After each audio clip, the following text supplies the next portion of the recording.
So ito yung panghuli, mga kababayan. Ito yung panghuli. Si Marcoleta.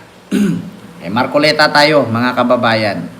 Alam nyo ba, mga kababayan, na si Marcoleta ngayon ay nagsasabing umatras daw si Gutesa? Pero unahin muna natin ito. Dumipensa si Marcoleta sa di umano'y issue ng kanyang asawang pagka-ugnay dito sa mga diskaya. Pakinggan ninyo. New user get 8% off hotels. May ads lang. Dumipensa siya, mga kababayan. Nike, shoes, apparel. Umalma si Senador Rodante Marcoleta sa report ng Bilyonaryo News Channel kaugnay sa umano'y koneksyon ng kanyang asawa sa mga diskaya. Yan ang agenda report ni Hannah T. live mula sa Senado. Hannah, ano ang pahayag ni Senator Marcoleta?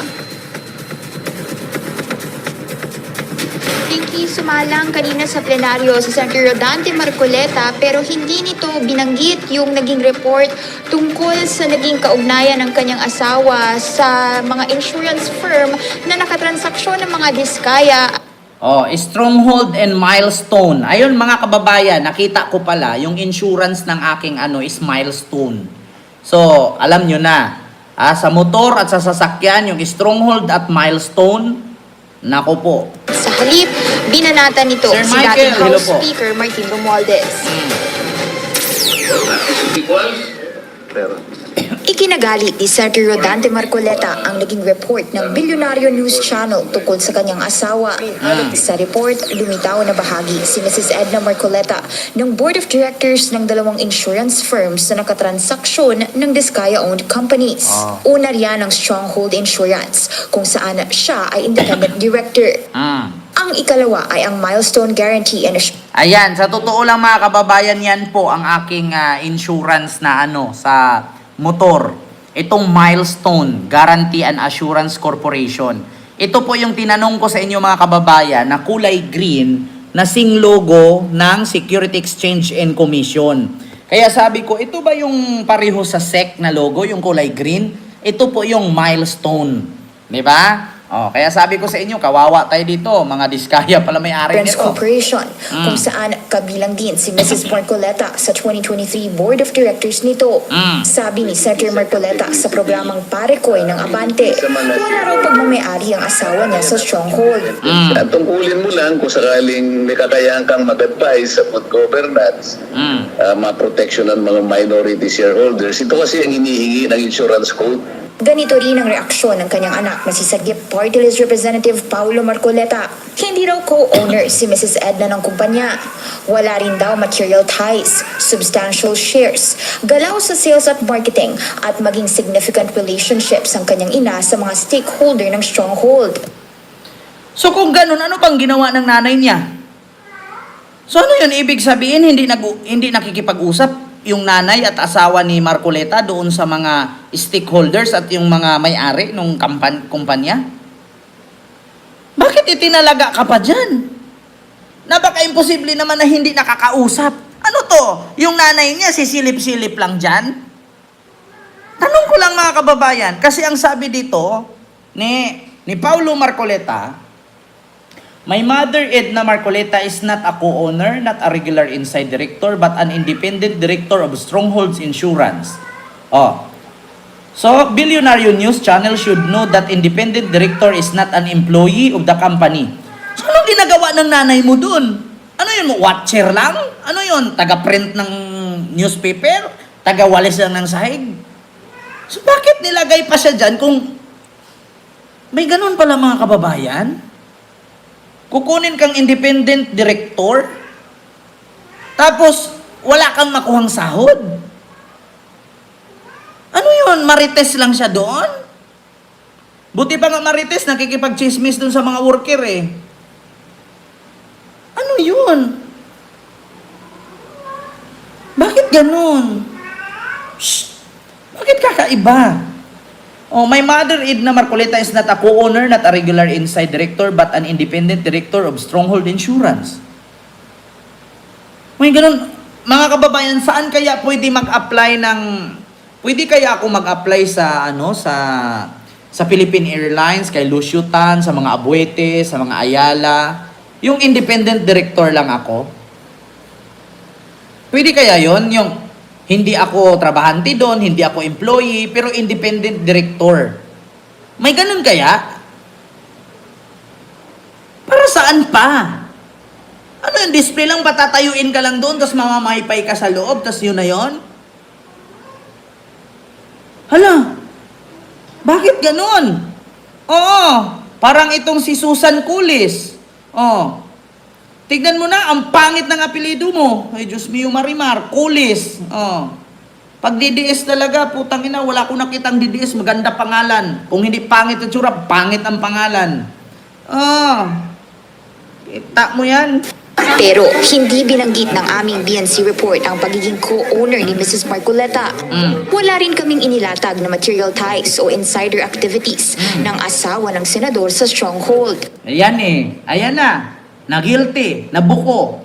Ang sabi ng Bilyonaryo News, pakinggan nyo Substantial shares, galaw sa sales at marketing, at maging significant relationships ang kanyang ina sa mga stakeholder ng stronghold. Pero hindi binanggit ng aming BNC report ang pagiging co-owner ni Mrs. Marcoleta. Wala rin kaming inilatag na material ties o insider activities ng asawa ng senador sa stronghold. Ayan na, dyan kayo nabibisto. Alam nyo yung nagsabi ka lang na, merong kumain ng barbecue kung binili na nilagay ko sa lamesa kanina. Tapos merong nag-react. Di ba? Merong nag-react na, bakit ako? Tinikman ko lang naman, bakit ako ang sinisi? Di ba? Wala kang sinabing pangalan. Alam nyo yung ganon? Yung, bumili ako ng barbecue kanina, iniwan ko dyan sa lamesa, pagbalik ko wala na. Tapos magugulat ka, may nag-react. Tinikman ko lang naman bakit galit na galit ka? Alam nyo, defensive. Di ba? Alam nyo yun? Nagre-react ka, wala ka namang pinangalanan. Guilty. Kita nyo?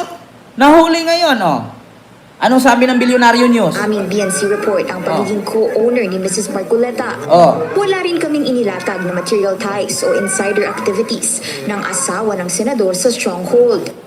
Tapos ang sabi ng anak, hindi naman daw siya employee, hindi naman siya ganun. Ba't nauuna sila nagre-react? Di ba? Diyos ko, si Susan Solis. Kulis ba yan? O Solis? Diyos mio Marimar, mga kababayan. Nakita ninyo? Mga kababayan. So yun lamang mga kababayan, yung ating live ngayon. Hindi ko na masyadong habaan. Diyos mio Marimar. Ay, nako. Wala na. Marcoleta. Diyos mio Marimar. Meron pang isa dito pala. Sabi ni Marcoleta na umayaw na daw. Bigla siya umayaw. Pakinggan ninyo Si Gutesa, mga kababayan. Kumiram ako ng Wait lang 30,000 po. pesos online at mababa pa Sabi ni ang Marcoleta. Isa pa, Senator, yung witness na humarap, yung Marines, si Orly Gurtesa, may natatrack nyo pa kung nasaan? May communication pa kayo? Hindi ko siya nakakausap Ang nakakausap niya yung mga talagang mga taong pinagtiwalaan niya bago ako makakausap niya. Kita nyo? At ang pagkakaalam ko, kinupok siya ng kanyang tropa dahil Sa Marines? Aking pagkakaalam, yung mga Marines. May nagtatangka na rin daw sa buhay niya. Kaya yun ang pagkakasabi sa akin nung mga emissaries. Ayan na. Kita nyo? Biglang nawala, biglang umayaw. Tinatanong pa ni Bato doon. Okay lang ba? Proteksyonan ka ng Senado. Hindi po sir, kaya ko po Mr. Chair. May baril din po ako. May ano po ito, permit to carry. Sabi pa nga ni Bato, ito yung Marines. What's up? Ganon, di ba? Tapos magugulat ka ngayon, biglang umayaw. Tapos sabi ni Marcoleta na wala na daw, hindi na niya alam kung nasaan. Kita nyo, alam nyo sa totoo lang, Marcoleta, damage has been done. Di ba? Damage has been done. Sa 10 sinabi ni Marcoleta, 12 ang hindi totoo. Yun ang totoo. Opo. Nung una kasi, siya ang tumanggi mismo di ba, ng security na handa namang ibigay sa kanya, pero siya tumanggi. Noong una una kasi nakasaad sa kanyang salaysay mismo na gusto niya ring magpakasakali na masailalim sa Witness Protection Program.